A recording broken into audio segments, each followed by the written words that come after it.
concerning Dr. Carver and cotton. You have to realize that Dr. Carver spent most of his youth and, and growing up in the Midwest. He was not a Southerner per se. He was born in Diamond Grove, Missouri, and he tried his best to go to school, and he went from Diamond Grove to Neosho to Fort Scott over in Kansas, and he wandered about the Midwest, the Kansas area, for a number of years. He even became a homesteader at a little community called Beeler in Kansas. But his homestead didn't have water, so he had to abandon it. And then he decided that he wanted to go to college. So he made his way to Kansas City, and eventually he got enrolled in Simpson College. And during his time at Simpson, he was about the only black student at Simpson. So he was studying art. So his teacher by the name of Miss Etta Budd called him in one day and had what we would say in the South here, a Jesus, come to Jesus meeting. So she asked him, she said, "You want to be an artist?" He said, "Yes." She said, "Well, you know, white artists are starving, and you being black, what you think your chances are of becoming a successful black artist?" She said, "I notice in your paintings you always drawing plants and flowers. I think you would do well if you study agriculture, but we don't offer it here. You will have to go to Iowa State University." And she said, "My dad is the dean of the School of Agriculture." And that is how he got into Iowa, okay? And he studied there, and he got his graduate degree, got his master's degree. And Booker T. Washington, who was then the president and founder of Tuskegee University, recruited him to come to Tuskegee. And he came to Tuskegee in October. We were in the month of October in 1896. That's when he came to Tuskegee. And when he came to Tuskegee, this was the first time that he traveled so far in the South. And he was terrible, he was upset at the conditions that he saw, especially when he came on the campus.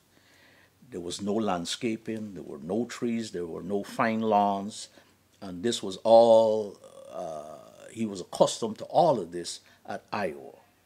So that didn't turn him around. What he did now was did his best to improve the situation in which he found himself. And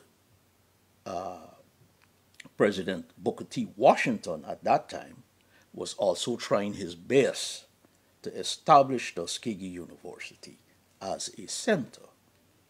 So what he was doing amid the political situation at that time, it was very turbulent. So Booker T. Washington was trying to build good neighborly relationships with the white planters in and around Tuskegee. He was trying to win the goodwill. So he asked Dr. Carver to do some research on cotton. And right away, Dr. Carver said that I'm not interested in working with cotton because cotton is destroying the economy of the South. It is destroying the livelihood of farmers, and it is destroying the quality of the land. There were two strong personalities, Carver and Booker T. Washington. So, but Booker T. Washington had the stronger personality. He ordered Dr. Washington, Carver, to work on cotton. So Dr. Carver was also obstinate. So what he did, he took what we call Fabian tactics. Marcus Maximum Fabius was a Roman consul at the time when Hannibal invaded Italy during the Punic Wars. And what Fabian did is he avoided battle with Hannibal. So that's why we call it Fabian tactics. He took all the delaying actions that he could. And what Dr. Carver eventually did, he decided, well, he wasn't satisfied with the current varieties of cotton, so he decided he's going to breed and hybridize some cotton varieties, which will take about 3, 4, 5 years. And like that, he dragged his feet on not to do the cotton research. And eventually, Booker T. Washington passed away, unfortunately. And when he did, he dropped the cotton experiments. And he started to promote the peanuts, soybean, and field peas. He stressed the legumes because soybean, peanuts, and field peas are all legumes, and they store nitrogen in the soil. And that was one way of him restoring the fertility of the soil. So in a sense, he was one of the first and earliest conservationists that we had. So by his work in promoting these other crops, today what we see in the wiregrass area as you travel, you see the farmers rotate between cotton, peanuts, soybean.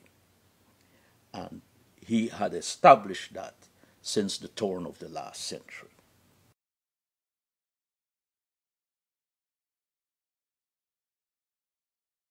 Dr. Carver was a very spiritual individual. Spiritual in the sense that when many people asked him, after he came up with many inventions and uses of the peanuts and soybean, ask him how he came up with these ideas. And he would normally respond that I had a conversation with God. And they would laugh at it and think that he was just trying to be obtuse or that he had no real deep intellectual thinking. But what he did every day of his life, once he was able to move around, he got up very early in the mornings and he would walk through the woods. And he considered that time his devotional time. In his work, walking through the woods, he would then converse with God, as he says, and he would then get his ideas, problems that were difficult, problems that he faced the day before. He would go over it, and he would come back from his early morning walks with a clear idea in his mind as to what he had to do. And furtherance to his spirituality, he also taught Sunday school every Sunday in the chapel at Tuskegee while he was professor of agriculture there.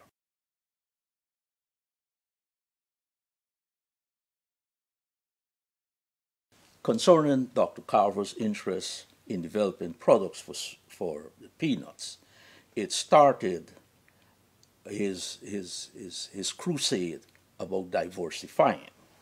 And it so happened that, there's an old saying that says that, you need to be careful what you say because sometimes it may come true. And in this case, it did happen to him. There was a gentleman by the name of Mr. Tom over in the Columbus area that was a farmer growing cotton. And he accepted Dr. Carver's advice to diversify and to grow peanuts. And he followed instructions, and he ended up with a bumper crop of peanuts. And his problem was he couldn't dispose of it. So he took a wagon load to Tuskegee, brought it to Dr. Carver, and said, well, here it is. You encouraged me to grow it. I've grown it. I got a good crop. Now you need to tell me what I need to do to get rid of these peanuts. And that started his interest in developing different products for the peanuts so that farmers now would not only be able to grow it, but they would also be able to sell it, because the bottom line of a farmer is to make money. See? And that developed a very close relationship with Tom, which he eventually founded the Tom Peanut Company in Columbus. And the relationship between Mr. Tom and Dr. Carver became very strong, in so much that Dr. Carver visited Columbus very frequently to advise him in the construction of his factory to process peanuts. And the relationship also extended to the fact that after many farmers started to grow peanuts, they were faced with problems in the field, problems of insects, problems of disease, and Dr. Carver helped them with the diagnosing the diseases and coming up with treatments. And he wrote a book on the diseases of peanuts. And it was Tom Peanut Company that published that manual so that farmers would have up-to-date information on what was affecting the peanuts.